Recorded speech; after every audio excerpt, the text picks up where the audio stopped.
వేడి వేడి అన్నం చేశాను. మేము ఎప్పటి నుంచో చేసుకునే బేళ్ళ పులుసు అండి. ఇంతవరకు మన వీడియోలో ఎక్కడ లేదు.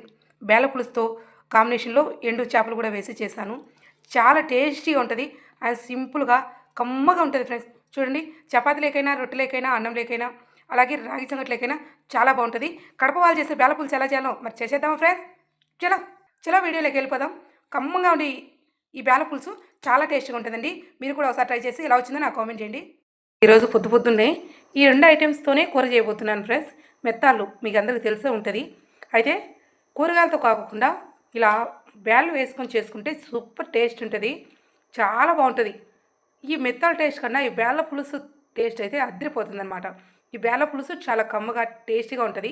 ఇది రాజమంలో పెద్దవాళ్ళు బాగా చేసేవాళ్ళు. ఇప్పుడు జనరేషన్లో అస్సలు మర్చిపోయారు. ఈ బేళ్ళ పులుసు ఎలా చేయాలో మీ అందరితో షేర్ చేసుకుంటాను. ఫస్ట్ టైం మన ఛానల్ చూస్తే సబ్స్క్రైబ్ చేసుకొని లైక్ చేయండి అన్న. ఓకేనా? మరి ఎలా చేయాలో చూద్దామా ఫ్రెండ్స్? బేళ్ళు అయితే మంచిగా 2 రోట్లు క్లీన్ చేసుకొని కడుక్కోవాలి. బేళ్ళు మంచిగా కడుక్కొని ఇలా పొయ్యి మీద పెట్టేసుకొని దాని మీద మూత పెట్టుకొని ఒక 10 నుంచి 20 నిమిషాలు ఉడకనివ్వాలి. చూడండి, బాగా ఉడికేయండి. ఇలా ఉడికితే సరిపోతుంది.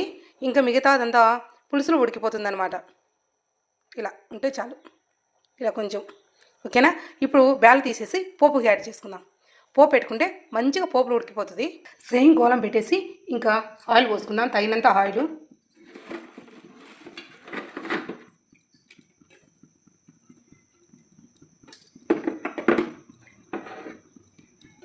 నేను ఇది 2 టేబుల్ స్పూన్లు ఆయిల్ తీసుకున్నా. ఇది మంచిగా వేడయ్యేదాకా చూద్దాం. వేడయ్యాయి. పోపు గింజలు, పచ్చిమిర్చి అవి కొంచెం చిటపట్లాడి కొంచెం వేగాయి కదా. ఇప్పుడు కరివేపాకు, పోపు కొంచెం మగ్గింది, ఎండుమిర్చి ఇవన్నీ వేసి బాగా కలుపుకోవాలండి. పోపు మంచిగా ఉంటేనే కూర కూడా టేస్ట్ ఉంటుంది. ఇప్పుడు వచ్చేసి టమోటా గుజ్జు. టమోటా పేస్ట్లో ఒక 2 ఆనియన్, ఒక చిన్న సైజు చింతపండు, ఒక 6 టమోటాలు పేస్ట్ లా చేసి ఇలా పెట్టేస్తాను. ఇప్పుడు పేస్ట్ అనేది దాంట్లో పోసేస్తా. పేస్ట్ ఇలా పోస్తాను. పేస్ట్ ఎందుకు చేస్తాను అంటే పేస్ట్ అయితే కూరలో మంచిగా కలుస్తుంది. ఈ బేళ్ళ పులుసు అనేది మంచిగా అబ్జర్వ్ చేసుకుంటుంది బేళ్ళని. ఈ పేస్ట్లో మనము టమోటాలు పోసామంటే అవి కనిపిస్తూ ఉంటాయి. బేళ్ళు చిట్టిగా ఉంటాయి, టమోటాలు ఎక్కువ కనిపిస్తూ ఉంటాయి కాబట్టి అంత కలర్ఫుల్గా ఉండవు. అందుకని ముందే ఒక 2 ఆనియన్ వేసాను కాబట్టి ఇప్పుడు పోపులో ఏమీ ఆనియన్ వాడటం లేదు, అంటే ఎర్రగడ్డ వేయటం లేదు. ఈ పోపులోనే వేసేసాను. అందుకు కాబట్టి ఎర్రగడ్డ ఏమీ వాడలేదు నేను. కొంచెం చింతపండు, చేపలు పడతాయి కాబట్టి కొంచెం చింతపండు కూడా వేసుకున్నాను. సాల్టు, రుచి సరిపడేంత సాల్టు. మంచిగా మగ్గేటప్పుడు కొంచెం అల్లం పేస్టు, ఎందుకంటే చేపల్లో ఎక్కువ వేసుకోకూడదు, చిటికడంతా వేస్తే కొంచెం ఫ్లేవర్ ఉంటుందని. ఇప్పుడు పసుపు తగినంత ఈ పేస్ట్లోనే వేసుకొని అన్నీ కూడా 1 by 1 వేసుకు మసాలాలన్నీ యాడ్ చేసుకొని మంచిగా మగ్గనివ్వాలి. ఇవి అల్లం పేస్ట్ కొంచెం పచ్చివాసన రాకోకుండా పసుపు కానీ ఇప్పుడు మూత పెట్టేసి ఒక 2 నుంచి 3 నిమిషాలు మగ్గనిచ్చేద్దాం. లో ఫ్లేమ్లో పెట్టుకొని మగ్గిపోయేది బాగా. ఈ పేస్ట్ అంతా మంచిగా మగ్గాలి. మూత తీసుకొని ఒకసారి చూద్దాం. పేస్ట్ అంతా చూడండి బాగా ఆయిల్ తేలి బాగా మగ్గింది కదా. ఇప్పుడు కారం అనేది మీ ఆప్షనల్, మీరు ఎంత తినగలిగితే అంత. ఇప్పుడు ధనియాల పౌడరు, ఇప్పుడు వచ్చేసి ఫైనల్లీ గరం మసాలా, ఇవన్నీ వేసుకొని ఒకసారి కలబెట్టిద్దాం.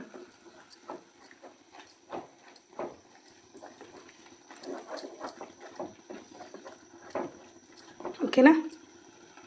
మసాలా పేస్ట్ అనేది బాగా మగ్గిందండి. ఇప్పుడు కొద్దిగా వాటర్ అయితే యాడ్ చేసుకుందాం. ఎవరికి వాటర్ ఎంత కావాలనిపిస్తే అంతే, గ్రేవీ ఎలా ఉండాలనిపిస్తే అలా వాటర్ యాడ్ చేసుకుందాం. ఇప్పుడు నేనైతే టమాటో గుజ్జులో కొంచెం ఉంటుంది కదా, కొంచెం నీళ్ళు వేసి కలబెట్టి వేసేసాను. మసాలా అంతా రెడీ అయిపోయింది కదా. నేను కొంచెం రైస్ లేకండి, నేను ఈ కూర వచ్చేసి సంగట్లేకి తినచ్చు, చపాతీలేకి, జొన్న రొట్టెలేకి తింటారు. బట్ ఈరోజు నేను రైస్ లేకి చేస్తున్నాను కాబట్టి కొంచెం పులుసు ఉండాలి అని చెప్పి కొంచెం వాటర్ యాడ్ చేసుకున్నా. మీరైతే తగినంత వాటర్ అయితే యాడ్ చేసుకోండి. చూడండి, ఇప్పుడు బేళ్ళు వేసాం కదా, చిక్కగా అయిపోతుంది అనుకుంటున్నా. మ్యాక్సిమం చిక్కగా అయిపోతుంది. వేసి 1 నిమిషం మూత పెట్టేద్దాం. అంతలోపు చేపలు క్లీన్గా కడిగేసుకుందాం.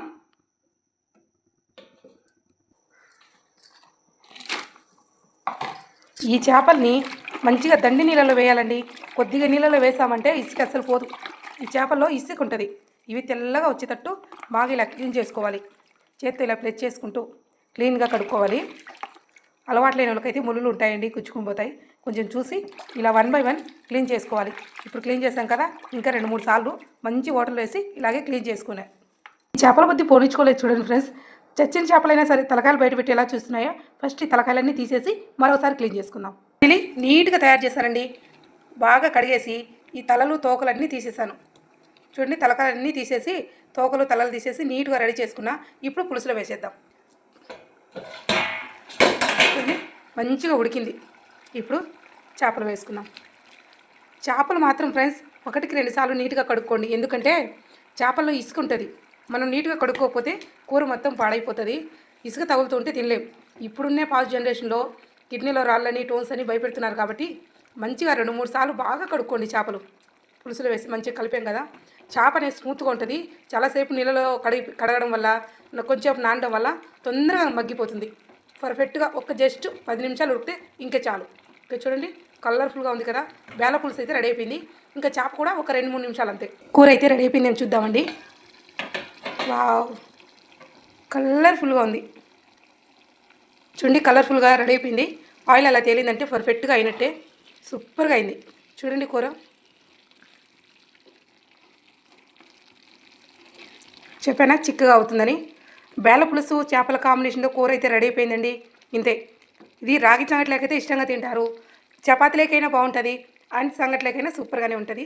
ఫస్ట్ టైం మన ఛానల్ చూస్తే సబ్స్క్రైబ్ చేసుకొని లైక్ చేసి షేర్ చేయండి. బాయ్ నాన్న.